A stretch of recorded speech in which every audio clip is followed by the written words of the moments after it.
Soul and to अनराइवल टांग set के episode number 141 की स्टार्टिंग में हम देखते हैं कि जिंग होंग चेन ने याओ को रोक लिया था, जिस वजह से याओ काफी घबरा सा जाता है और ये मन में कहता है कि क्या इसे पता चल गया है। और फिर याओ थोड़े डरते घबराते हुए पीछे मुड़ के पूछता है कि बिशप आखिर क्या बात है। तो बिशप कहता है कि हो याओ, अगर मुझे सही से याद है तो ये जो लास्ट में एडवांस स्पिरिट मास्टर कंपटीशन हुआ था तुम उसके एक मेन टीम के हिस्सा थे ना। तो याओ कहता है कि ये सच नहीं है, मैं तो बस एक सब्स्टिट्यूट था। तो जिंग होंग चेन कहता है कि मेरे पास तुम्हारे लिए एक प्रस्ताव है। और इसकी इन बातों को सुन के याओ भी थोड़ा सा घबराते हुए मन में कहता है कि तो ये है इसका प्लान, और ये जब तक कि मेरी चीजों की छानबीन नहीं करता है तब तक ये जो चाहे वो कर सकता है। और फिर याओ पूछता है कि तुम्हारे पास कैसा प्रस्ताव है। तो जिंग होंग चेन कहता है कि मैं चाहता हूँ कि तुम्हारा एक मैच हमारे स्टूडेंट्स के साथ हो, एक स्पिरिट मास्टर के रूप में। और हाँ, बिल्कुल मैं उन्हीं लोगों को चुनूंगा जिनकी स्पिरिट पावर तुम्हारे जैसी होगी। तो तुम इस बारे में क्या कहते हो। तो याओ एक काफी खतरी सी स्माइल देते हुए कहता है कि कुछ नहीं, मैं ये नहीं करूंगा। तो बिशप कहता है कि ठीक है, मैं तुम्हारी परफॉर्मेंस के बेस पे तुम्हें रिवार्ड दूंगा और हर एक जीत के लिए मैं तुम्हें प्रीशियस मेटल का 1 पाउंड दूंगा। तो अब तुम्हारा क्या कहना है। तो याओ हंसते हुए मुस्कुराते हुए कहता है कि ठीक है बिशप, आप तो सच में काफी जेनरस हैं और आपके लिए बेहतर होगा कि आप अपनी बात पे कायम रहें, और आप जब इसके लिए तैयार हो जाए तब आप मुझे बुला लीजिएगा। तो फिर अब मैं चलता हूँ। और इतना कि याओ काफी तेजी से यहाँ से जाने लगता है और परेशान होते हुए मन में कहता है कि मुझे यहाँ से जल्द निकलने की जरूरत है, और यहाँ पे बिताया हुआ हर एक लम्हा मेरी जिंदगी के खत्म होने की वजह बन सकता है। और इसके अलावा मैं अपनी हार्ट बीट के ऊपर से भी अपना कंट्रोल खो रहा हूँ। और तभी बिशप वापस से इससे रुकने के लिए कहता है, और ये सुन के याओ और भी परेशान हो जाता है और मन में कहता है कि क्या तुम मुझे हार्ट अटैक देना चाहते हो, और अब भी तुम्हारे पास ऐसा क्या है जो अभी भी खत्म नहीं हुआ है। और फिर याओ पूछता है कि बिशप क्या मसला है। तो बिशप अपना हाथ आगे बढ़ाते हुए कहता है कि याओ, अगर तुम हमें ज्वाइन करते हो तो शेरक एकेडमी जो कुछ भी तुम्हें प्रोवाइड कर रही है सन मून एम्पायर उसका डबल देने के लिए तैयार है, और इस बारे में तुम्हें क्या लगता है। और फिर याओ बिशप से कहता है कि आपका इस चीज के लिए धन्यवाद, लेकिन मैं ऐसा नहीं कर सकता हूँ। मेरे लिए शेरक एकेडमी वो जगह है जिसे मॉनेटरी वैल्यू से मापा नहीं जा सकता है, और मैं अपनी इस जिंदगी में तो शेरक को नहीं छोड़ूंगा। और याओ की इन बातों पे बिशप कुछ भी नहीं कहता है, और याओ इतना कह के यहाँ से चला जाता है। और याओ के यहाँ से जाते ही बिशप गुस्से से कहता है कि ठीक है, अब जब ये तुम्हारा डिसीजन है तो तुम्हें इस चीज की कीमत चुकानी होगी, और अब जब हम साथी नहीं बन सकते हैं तो अब हम सिर्फ दुश्मनी हो सकते हैं। लिंजिया मैं तुम पे कॉन्टेस्ट का शेड्यूल छोड़ता हूँ, और इस चीज के लिए लिंजिया भी मान जाता है। और बिशप कहता है कि हाल ही में अकेडमी के जो खर्च हुए हैं वो काफी अधिक हुए हैं, इसलिए तुम स्टॉक सेल्स के इंचार्ज होगे। तो लिंजिया कहता है कि ठीक है, समझ गया, और मुझे लगता है कि ये काफी बढ़िया आइडिया है। और बिशप को देखते हुए ये मन में कहते हैं कि यहाँ तक कि अभी के जो हालात हैं उनमें भी बिशप एकेडमी के डेवलपमेंट के बारे में नहीं भूले हैं, और ना सिर्फ ये कॉन्टेस्ट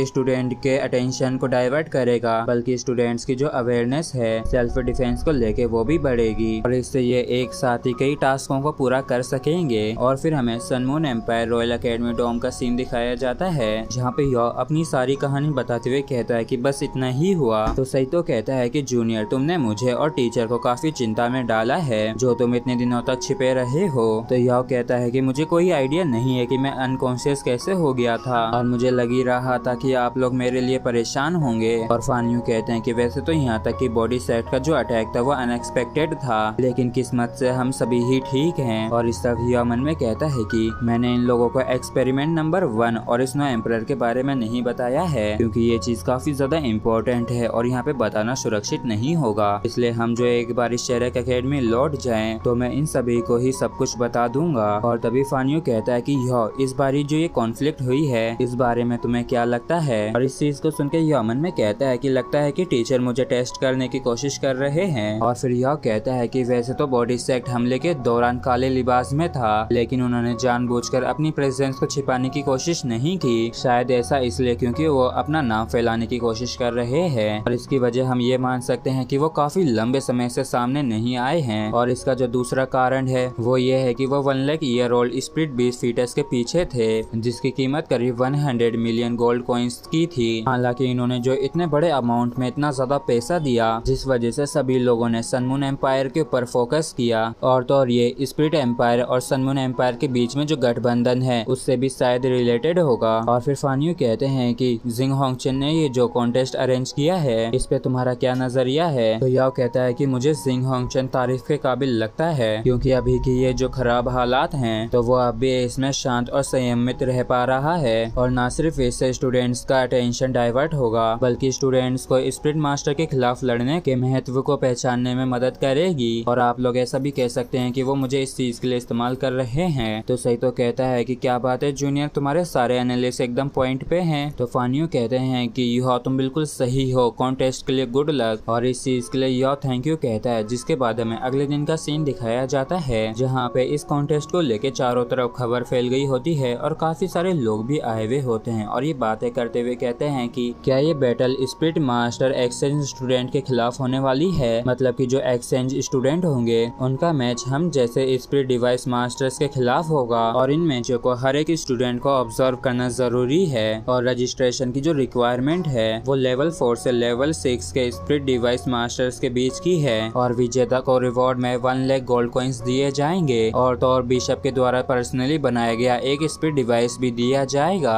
और वैसे तो ये एकदम बढ़िया है लेकिन देख के ऐसा लगता है कि जो हारेगा उनका 1 महीने जितना मटेरियल ले लिया जाएगा। और देख के लगता है कि वो लोग भी यहाँ पे आ गए हैं। और तभी हम यहाँ को एक नई ड्रेस में देखते हैं और वाकई में ये इसमें काफी खतरी लग रहा होता है। और यहाँ औरों को देख के कुछ जने कहते हैं कि ये लोग कौन है, अरे ये तो शेरेक एकेडमी के एक्सचेंज स्टूडेंट्स है ना। और ये लोग तो सन मून एम्पायर के स्पिरिट डिवाइस मास्टर्स को बिना किसी डर के चैलेंज कर रहे हैं। तो एक बंदा कहता है कि बच्चों घर जाओ वरना तुम यहाँ पे काफी बुरी तरीके से हारोगे और डर के मारे अपनी पैंट गीली मत कर लेना। और इस तरफ टीचर फानियो कहते हैं कि इनमें आधे से ज्यादा लोगों ने शर्त लगाई है कि तुम 10 मैच भी नहीं जीत पाओगे। और तभी एक लड़का कहता है कि ये लोग तुम्हें काफी अंडरएस्टिमेट कर रहे हैं लेकिन तुम चिंता मत करो, हम लोग तुम्हारे हरदम साथ हैं। और भाई लोग ये भी एक्सचेंज स्टूडेंट में से एक है। तो याओ कहता है कि आपका बहुत बहुत धन्यवाद लेकिन मैं आपको निराश नहीं होने दूंगा और मैं डेफिनेटली शेरेक एकेडमी का नाम खराब नहीं होने दूंगा। और मुझे पूरा विश्वास है कि अगले 3 दिनों में मैं सन मून एम्पायर एकेडमी के स्टूडेंट्स के दिलों में अपनी काफी गहरी छाप छोड़ूंगा। और तभी फानियो कहते हैं कि लेकिन तुम भी काफी केयरफुल रहना क्योंकि एक शेर भी यहाँ तक कि एक खरगोश के खिलाफ भी अपनी पूरी ताकत का इस्तेमाल करता है। तो यह कहता है कि हाँ ठीक है और अगर वो शेरेक एकेडमी की ताकत के गवाह बनना चाहते हैं तो मैं जरूर उन्हें अपना जलवा दिखाऊंगा और उन पर ऐसी गहरी छाप छोड़ूंगा उन सभी को ही बताने के लिए कि हम यहाँ पे पहले भी थे। और इसी के साथ फ्रेंड्स एपिसोड भी हमारा यहीं पे खत्म होता है। अगर आप लोगों को वीडियो अच्छा लगा हो तो प्लीज चैनल को सब्सक्राइब और वीडियो को लाइक करना ना भूलें। Thank you.